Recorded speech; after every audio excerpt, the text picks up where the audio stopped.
அண்மை செய்திகளை பார்த்து வருகிறோம். தமிழகம் முழுவதும் டிஎன்பிஎஸ்சி குரூப் 2-2A தேர்வுகள் ரத்து செய்யப்பட்டதற்கு அன்புமணி கண்டனம் தெரிவித்திருக்கிறார். இது தொடர்பான விவரங்களை தர இணைகிறார் எமது செய்தியாளர் ராஜேஷ். அவரிடம் பேசலாம். வணக்கம் ராஜேஷ். அன்புமணியினுடைய இந்த கண்டனம் தொடர்பான முழுமையான விவரம். சரிதா, வணக்கம். பாமக தலைவர் அன்புமணி இந்த டிஎன்பிஎஸ்சி குரூப் 2 தேர்வு ரத்து செய்யப்பட்டதற்கு கண்டனம் தெரிவித்திருக்கிறார். குறிப்பாக வழக்கமாக நடைபெறும் ஒரு தேர்வை கூட சரியாக நடத்த முடியாதா என்று இந்த கண்டன பதிவை அவர் வெளியிட்டிருக்கிறார்.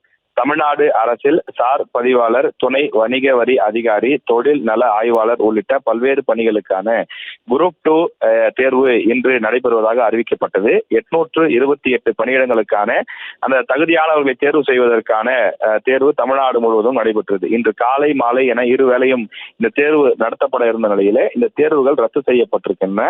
இந்த தேர்வுகள் ரத்து செய்யப்படுவதற்கு டிஎன்பிஎஸ்சி நிர்வாகத்தில் அலட்சிய செயல்பாடுகள் தான் காரணம் என்று அன்புமணி குற்றச்சாட்டுகளை முன்வைத்திருக்கிறார்.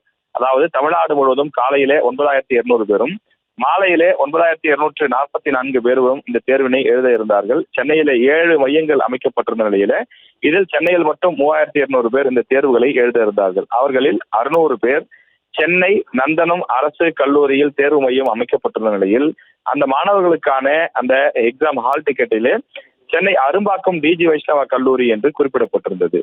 தேர்வு மையம் ஒரு இடத்திலும் மாணவர்களுக்கான ஹால் டிக்கெட்டிலே வேறொரு மையமும் இருக்கக்கூடிய காரணத்தினாலே அந்த மாணவர்கள் தேர்வு தொடங்குவதற்கு சில நிமிடங்கள் முன்பாக பெரும் குளறுபடி ஏற்பட்டிருப்பதை கண்டு அதிர்ச்சி அடைந்தனர் என்று அன்புமணி குறிப்பிட்டிருக்கிறார்.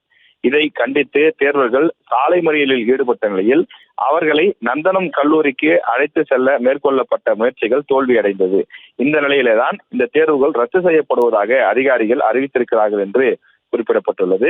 மேலும் சென்னையில் தேர்வு தொடங்காத நிலையில் கோவை உள்ளிட்ட பல மையங்களில் தேர்வு தொடங்கி 1 மணி நேரத்திற்கு பிறகுதான் ரத்து செய்யப்பட்ட செய்தி தெரிவிக்கப்பட்டது எனவும் இதனால் மாணவர்கள் கடும் மன உளைச்சலுக்கு ஆளாகி தேவையற்ற அலைச்சலுக்கு ஆளாகக்கூடிய ஒரு சூழல் அதிகாரிகளால் ஏற்பட்டது என்றும் அவர் குறிப்பிட்டிருக்கிறார்.